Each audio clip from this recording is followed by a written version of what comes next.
অৰুণাচল প্ৰদেশত আমাৰ তিনিচুকীয়াৰ গেলাপুখুৰী চাহ বাগিচাৰ 21 জন শ্ৰমিক দুৰ্ঘটনাত পতিত হোৱা ঘটনাটো অতি শোকাবহ, অতি দুৰ্ভাগ্যজনক আৰু সমগ্ৰ ৰাজ্যজুৰি শোক প্ৰকাশ কৰিবলগীয়া এটা ডাঙৰ ঘটনা।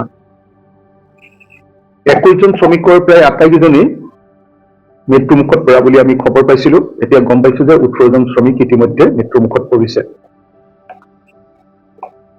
18 জন শ্ৰমিক মৃত্যুমুখত পৰাৰ ঘটনাটো ইমান ডাঙৰ ঘটনা যে মই ৰাজ্য চৰকাৰক শ্ৰমিকসকলৰ মৃত্যুৰ ঘটনাৰ কাৰণে ৰাজ্যজুৰি শোক দিৱস পাতিবৰ কাৰণে অনুৰোধ জনাইছো।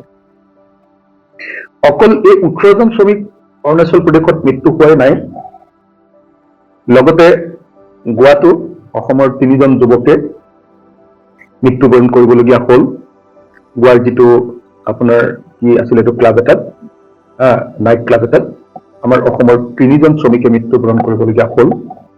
গতিকে এইফালে 18 প্লাছ 3 জন, টোটেল 21 জন শ্ৰমিকে এই সময়খিনিত মৃত্যুক আঁকোৱালি ল'বলগীয়া হোৱা ঘটনাটো অসমৰ এই সময়খিনিৰ ভিতৰত আটাইতকৈ ট্ৰেজিক ঘটনা, আটাইতকৈ দুখজনক ঘটনা। মই অসম চৰকাৰক আহ্বান জনাম যে অসম চৰকাৰে এতিয়ালৈকে এই শ্ৰমিকসকলৰ মৃত্যুক লৈ কোনো ধৰণৰ ইনিচিয়েটিভ নোলোৱা ঘটনাটো এটা দুৰ্ভাগ্যজনক ঘটনা।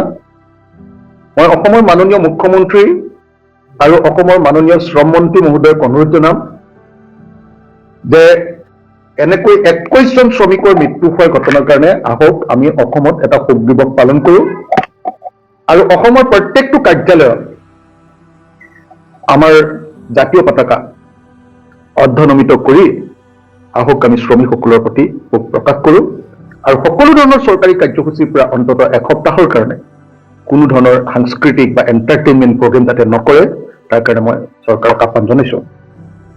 একেটা সময়তে মই আহ্বান জনাইছো যে প্ৰত্যেকজন শ্ৰমিকৰ ঘৰলৈ অতি কমেও মইতো ভাবো যে 50 লাখকে অন্ততঃ টকা দিব লাগে যাতে পৰিয়ালকেইটা বাচি যায়।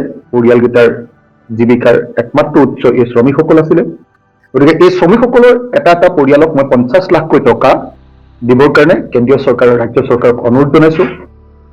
অসমত চাহ শ্ৰমিকৰ অৱস্থা কেনেকুৱা সেই ঘটনাটো এই অৰুণাচলত হোৱা এখন ট্ৰাকৰ পৰা 21 জন শ্ৰমিক পৰি যোৱাৰ ঘটনাটোৱে প্ৰমাণ কৰিছে যে অসমত আজিৰ দিনটোত চাহ শ্ৰমিকৰ অৱস্থা তথৈবচ। অসম চৰকাৰে সদায় কৈ আছে যে চাহ শ্ৰমিকসকলৰ জীৱন তেওঁলোকে বদলাই দিছে, কিন্তু এখন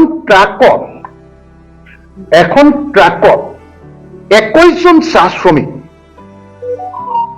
অন্য প্ৰদেশত কাম কৰিবলৈ গৈ মৃত্যু হোৱাৰ ঘটনাটোৱে প্ৰমাণ কৰিছে যে অসমত চাহ শ্ৰমিকৰ অৱস্থা বা শ্ৰমিকসকলৰ অৱস্থা সঁচাকৈ অত্যন্ত দুখজনক। আৰু এই কথাটো লুকুৱাবৰ কাৰণে ৰাজ্য চৰকাৰে এতিয়ালৈকে এই 21 জন শ্ৰমিকৰ মৃত্যুৰ ঘটনাটোক লৈ ডাউন প্লে কৰি আছে, এইটো প্ৰচাৰ হ'বলগীয়া নাই। সেইকাৰণে মই অসমৰ সকলো সংবাদ মাধ্যমকে অনুৰোধ জনাইছো, যদি 21 জন অসমীয়া মানুহ মৃত্যু হোৱাৰ পাছতো যদি প্ৰচাৰ মাধ্যমে এইটো ব্যাপক প্ৰচাৰ নকৰে আৰু প্ৰচাৰ মাধ্যমেও যদি আচলতে শোক প্ৰকাশ নকৰে, অসমৰ জাতীয় সংগঠনবিলাক, অসমৰ সকলো ৰাজনৈতিক দলে যদি শোক প্ৰকাশ নকৰে আৰু অসমৰ টিভি বিলাকতো আচলতে মই ভাবো যে চিনেমাকে ধৰি আন প্ৰগ্ৰেমবিলাক এইকেইদিন বন্ধ ৰাখিব লাগে শোক প্ৰকাশ কৰি।